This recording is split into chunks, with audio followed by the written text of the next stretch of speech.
Hey guys, welcome to another episode of the BFer, or otherwise known as the Battlefield Esports Roundup, Episode 6. I'm Daskro, and I'm joined by Brett.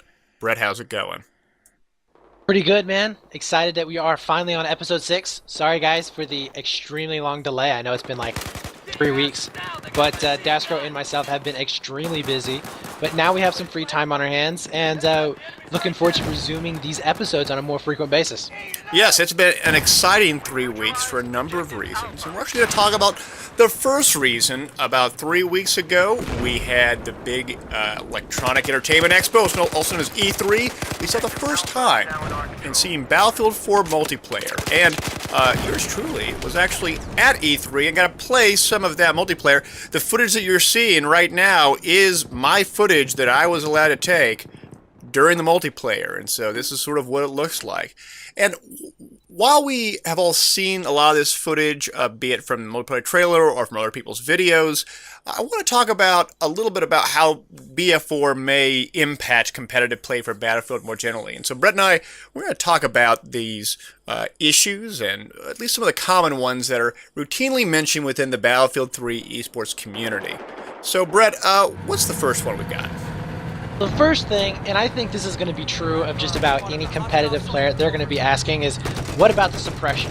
They want to know, how is suppression going to be different than what it is now to BF4? Because we all know that the suppression effect, not only does it blur your vision, but it randomizes your shots so much that you could be point blank to a guy with a shotgun and miss every single time just because you're suppressed. And he may have an M60 because he's got 200 rounds. He'll be able to kill you and you won't be able to kill him, even though you may be the better player or you may have had the jump on him, but because of that suppression, he ended up getting screwed over by it. Yes, and in Battlefield 4, suppression is a bit different. And take in mind, guys, this is just from my experiences in this pre-alpha build. It very well could change substantially, as we saw suppression change quite a bit as subsequent patches did come forward for Battlefield 3. Suppression essentially works as follows. It's much more visual based now and audio based now. It doesn't create as much bullet deviation as you see in Battlefield 3, but suppression is now different based on what gun you're using. And so if you're using a recon gun, a sniper rifle if you will, you can cause suppression with one shot if you miss at long distances. The same is the case with the support class with the light machine guns. Light machine guns can very easily suppress enemy players at medium and long range distances.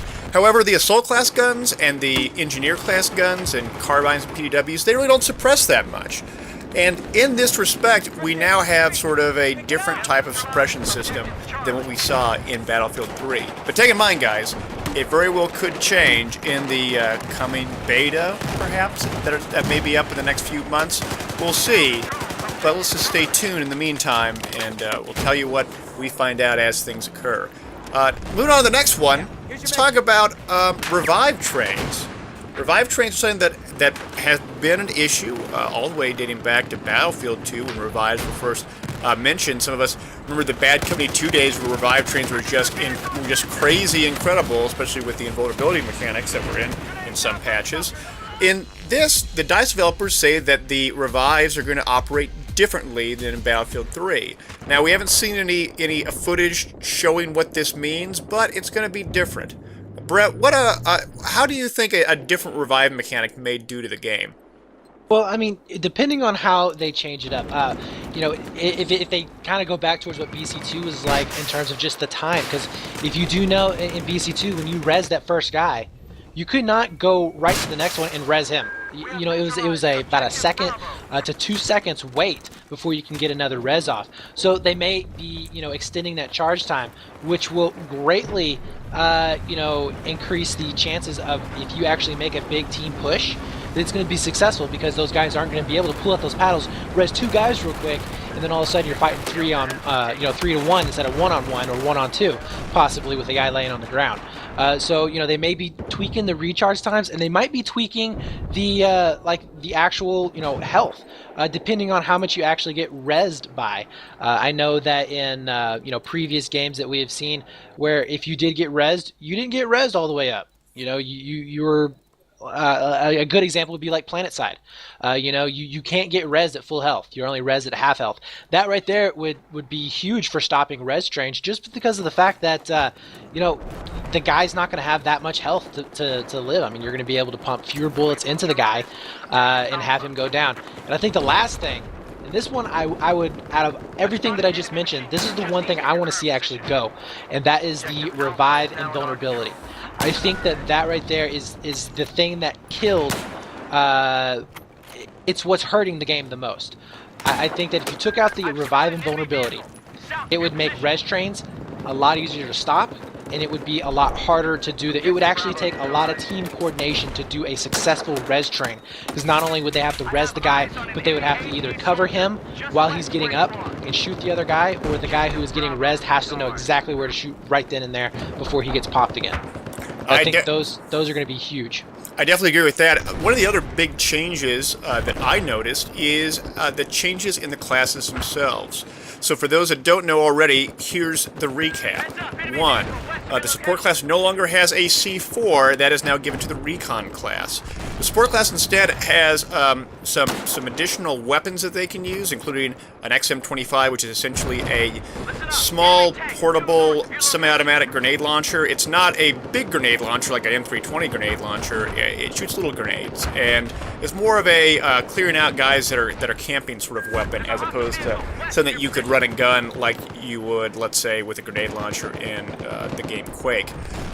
In addition to that, you also have a different setup in terms of ammunition.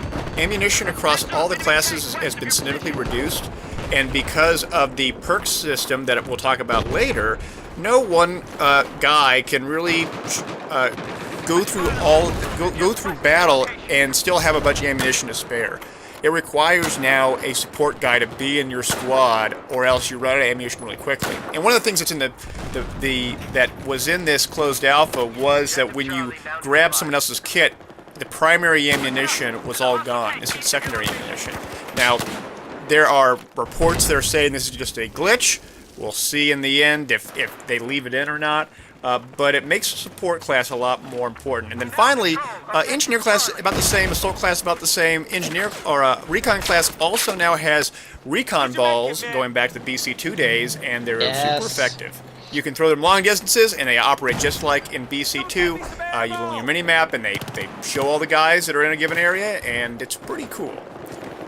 Yeah, and one thing I would like to mention back on the support class, because people are, I know a lot of the guys who actually came up in BF3 who were not previous, to BF2 2142 or even 1942, they're not going to like the fact that the ammo is going to be so short. But remember, guys, the support class will have access to the carbines now.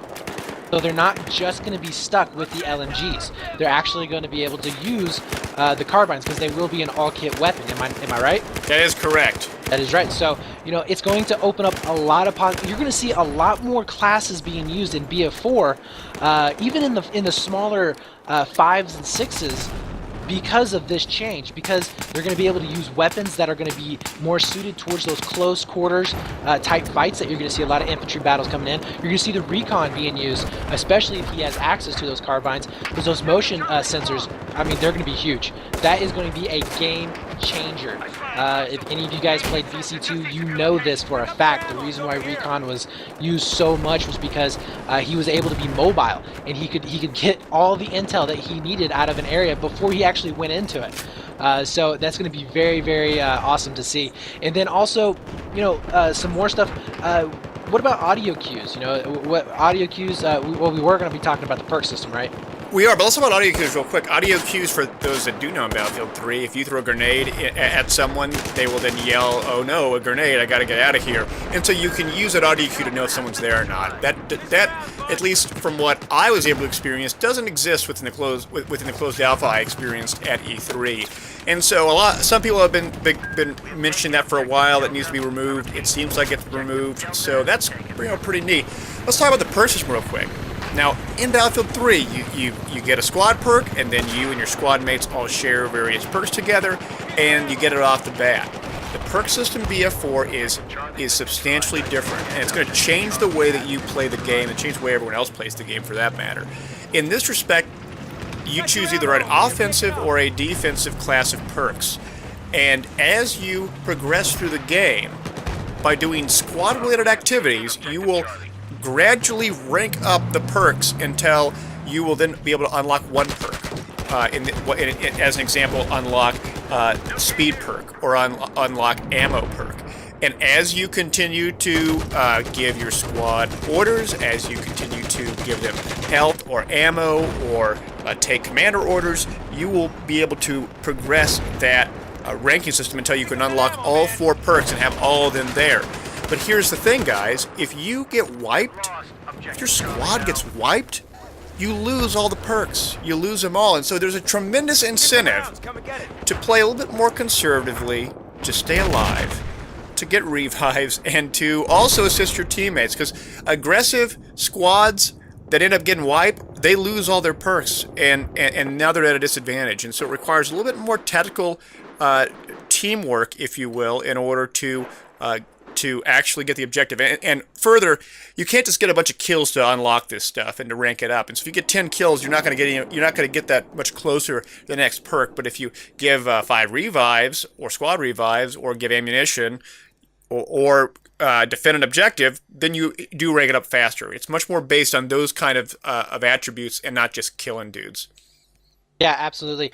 And the one thing though I was curious about, and I've heard a couple of people talk about, are the perks, can you customize them, or are they standard for everybody? Like, do you have to unlock sprint first and then move on to the next one, or can you actually customize those to where cover is first, then sprint, then grenades, or something like that? So I was told that they are customizable. I wasn't able to experience it myself, but I was told that you can run your own perks independent on what your other teammates run for perk setup.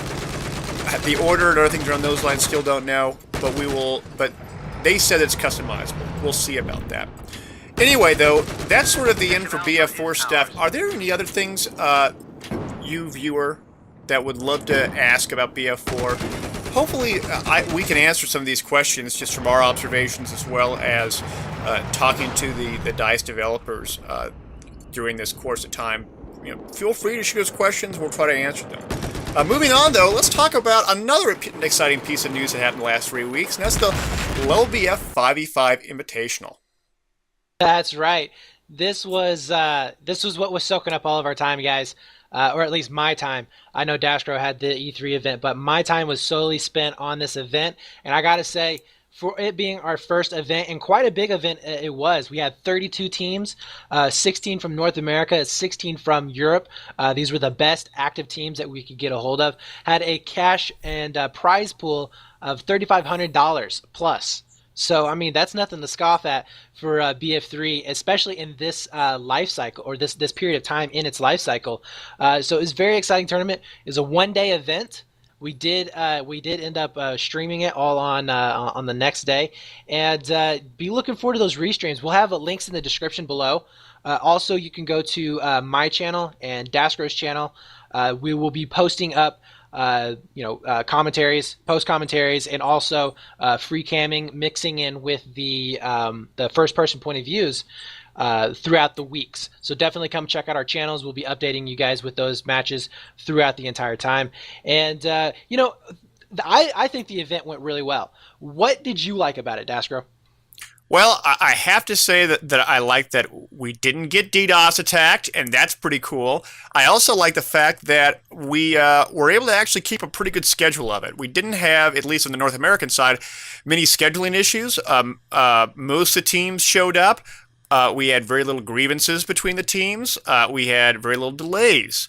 All in all, I think it all went excellent, especially for our first major event like this, one that lasted almost 7 hours. I think we all did a great job, and I think Brett and Dark Times especially did an amazing job at coordinating it and organizing it and managing all the various volunteers, because we had a big set of volunteers, and I want to thank all the volunteers too, because they made it possible as well. Brett, what do you think went right, and what do you think went wrong? Well, I gotta say, sponsors were amazing. First of all, I'm gonna touch on that real quick. We were sponsored by End of Reality servers. They provided us with 4 servers. Nobody dropped from a single server. all day. They worked perfectly throughout Saturday and Sunday for the finals and grand finals, the whole event. It was amazing. So definitely go check out those guys. All the sponsor links will be in the description below. Go check them out. Great servers. I would recommend them to anybody. We were sponsored by Astros, provided us 5 sets of A40s. I mean, awesome headsets. Awesome headsets. And then we were also sponsored by Mad Cats, who provided us with the Strike 7 keyboards and mice. So amazing. I mean, those are like $300 keyboards. So this is not small stuff to scoff at. And then also I would like to thank, and this is not well known, but I do think it needs to be mentioned. People out there, the event coordinators, myself, Dasgro, and a lot of the level crew included, donated for the cash. So we actually donated our own money to help for the cash prize, and we had over $1,000, I believe, in cash donated. So this is not proof that we're wanting competitive gaming for Battlefield to come out. I don't know what is, but yeah. So thank everybody who helped out. Thank our sponsors. They were amazing. Thanks to all of the staff, like you said before. And then to go on to what I liked about the tournament, I liked everything. I honestly was glad that it was over, just because it's been such a worry on me here in these last month or so. I've just been like racking my head because I've just been so nervous. But it went really well. I thought everybody did a great job. I had a few hiccups on my end with the streams. I do apologize to the teams that I did cast, because you guys really didn't have any exposure like I wanted you to. But I definitely think that the matches that were the most interesting got cast. I know that Dynasty and Shot Docs was a really good one. So, Oh yeah. and that one, guys, is up on our channels actually right now. So if you want to go check that out, do so. And then also the Exertus versus Nexus match, which should be up here pretty soon. That was a pretty intense matchup, to say the least, too. So be looking for those. But yeah, tournament went well. I liked everything about it. There were small little nuances that I was a little bit disappointed at that we can work on. But, for the most part, for our first tournament, it was kick-ass. And, guys, be looking for more of these. All right, we are going to be doing more of these. And that's going to segue right into our next topic. Let's talk about the 2v2 chopper event. Yes, we're doing another event in just a little over a month from now. It's 2v2 choppers, just like we did a few months ago. And it's going to be a low flying cup, and so it's going to be the gunner can only use his TV missile, and the pilot can only use his rockets, and you can't fly above the highest building in the given map. I'm really looking forward to this. I thought it really exciting. To me, this is where the free cam really shines, is these awesome 2v2 chopper battles. I'm really psyched about it, and I think what we're going to have is both a North American 2v2 chopper and a European 2v2 chopper event, perhaps all on the same day. We'll see. But we're gonna do two separate events, all one big exciting endeavor, regardless. Yeah, no doubt. And guys, be looking out for more information on that. We will have the actual signups are going to be starting here, I would say, here in the next week, maybe 2 weeks. So definitely be looking out for that. We will be updating you guys as soon as we know the information. So if you're pilots, you think that you have the best of the best and you can take it, definitely be looking out for more information on this. And next, let's talk about, we are going to be having future events. I touched on this a little bit before, but we're planning on having a couple more BF3 events, and then we're also planning to hit BF4 hard. I mean, we are going to go full throttle BF4. You guys are not going to recognize the competitive scene in BF4 compared to BF3. It's going to be two different instances. I mean, we've got events that we're planning on lining up throughout the whole entire first 6 months for BF4, so it should be pretty exciting, and watch out for that. And then, so now that we got that done and over with, let's talk about War XS. Yes, War Access League. It has a bunch of different events. First, the 12v12 finals took place. Illusion was able to beat Shot Docs, so Illusion is the winner of the 12v12 league for War Access League. But 8v8 is still going strong. It's in the semis right now. Well, actually, no. The finals are about to happen. We have Shot Docs versus Extreme Gaming going for the championship. That's first, second place. We have the bronze match as well, which is Illusion versus Ass Kickers. So Illusion is not going to be able to get first place in the 8v8, but they may get third or fourth. We also have 5v5 league as well for War Access League. It's in the semifinals, Extreme Gaming versus Zero Talent, and then Exertus versus Ass Seekers again. So 5v5, that's doing pretty well. And then finally, they also have a 44 league, and it's semis as well in this respect as well. And it's No Mercy versus Technical Difficulties, and then Extreme Gaming versus Nexo Gaming. A lot of different leagues all coming to a close, but remember, CEVO is still actually in full force, which is another league completely separate from War Access League. It's 5v5, it's continuing its regular season. We haven't seen any real upsets, it's just pacing along, but that's sort of what's going on the PC end. But what about on the PS3 end, Brett? Yeah, so actually last Saturday, and it's unfortunate that we weren't able to announce this earlier, there was a PS3 World Nations tournament. This was going to be Team USA versus Finland.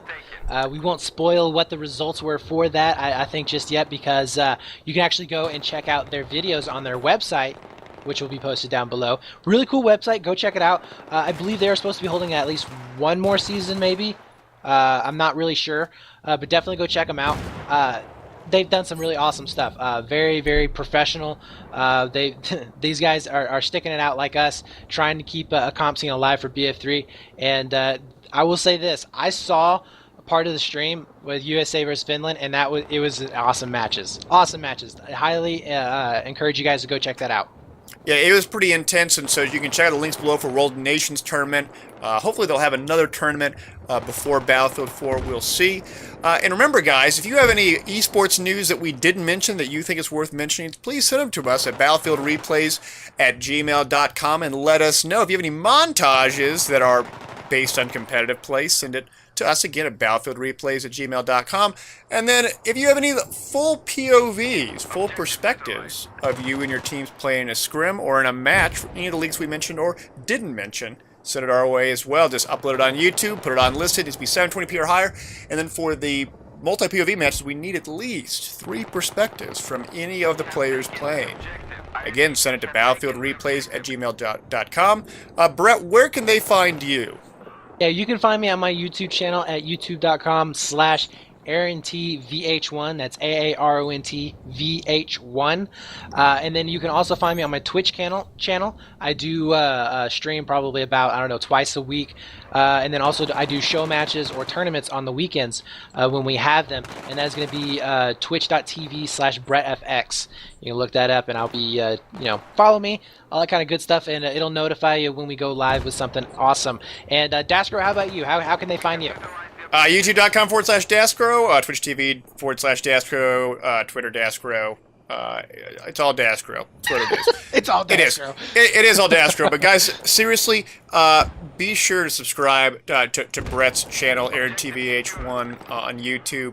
I want to see all these various esports supporters on YouTube to grow their channels and to continue their efforts, because we need it. And if you're interested in doing any of this, if you're interested in doing any commentary or even montages of competitive matches, let us know. Send us an email at battlefieldreplays@gmail.com, and you can get involved too. This is not some exclusive club. We're willing to take any volunteers that are willing to do this, because Brett and I are volunteers in this as well, and we want this to grow. Yeah, so, absolutely. Brett, any closing thoughts? No, man. I think we're good. All right. Thanks for tuning in, guys, and we'll see you later. Audio based now, it doesn't create as much bullet deviation as you see in Battlefield 3, but suppression is now different based on what gun you're using. And so if you're using a recon gun, a sniper rifle if you will, you can cause suppression with one shot if you miss at long distances. The same is the case with the support class with the light machine guns. Light machine guns can very easily suppress enemy players at medium and long range distances. However, the assault class guns and the engineer class guns and carbines and PDWs, they really don't suppress that much. And he may have an M60 because he's got 200 rounds. He'll be able to kill you, and you won't be able to kill him, even though you may be the better player or you may have had the jump on him. But because of that suppression, he ended up getting screwed over by it. Yes, and in Battlefield 4, suppression is a bit different. And take in mind, guys, this is just from my experiences in this pre-alpha build. It very well could change substantially. As we saw, suppression changed quite a bit as subsequent patches did come forward for Battlefield 3. Suppression essentially works as follows. It's much more visual based now, and issues, and at least some of the common ones that are routinely mentioned within the Battlefield 3 esports community. So Brett, what's the first one we got? The first thing, and I think this is going to be true of just about any competitive player, they're going to be asking is, what about the suppression? They want to know, how is suppression going to be different than what it is now to BF4? Because we all know that the suppression effect, not only does it blur your vision, but it randomizes your shots so much that you could be point blank to a guy with a shotgun and miss every single time just because you're suppressed. Hey guys, welcome to another episode of the BFer, or otherwise known as the Battlefield Esports Roundup, Episode 6. I'm Daskro, and I'm joined by Brett. Brett, how's it going? Pretty good, man. Excited that we are finally on Episode 6. Sorry guys for the extremely long delay. I know it's been like 3 weeks, but Daskro and myself have been extremely busy. But now we have some free time on our hands, and looking forward to resuming these episodes on a more frequent basis. Yes, it's been an exciting 3 weeks for a number of reasons. And we're actually going to talk about the first reason. About 3 weeks ago, we had the big Electronic Entertainment Expo, also known as E3. We saw the first time in seeing Battlefield 4 multiplayer. And yours truly was actually at E3 and got to play some of that multiplayer. The footage that you're seeing right now is my footage that I was allowed to take during the multiplayer, and so this is sort of what it looks like. And while we have all seen a lot of this footage, be it from the multiplayer trailer or from other people's videos, I want to talk about a little bit about how BF4 may impact competitive play for Battlefield more generally. And so Brett and I, we're going to talk about these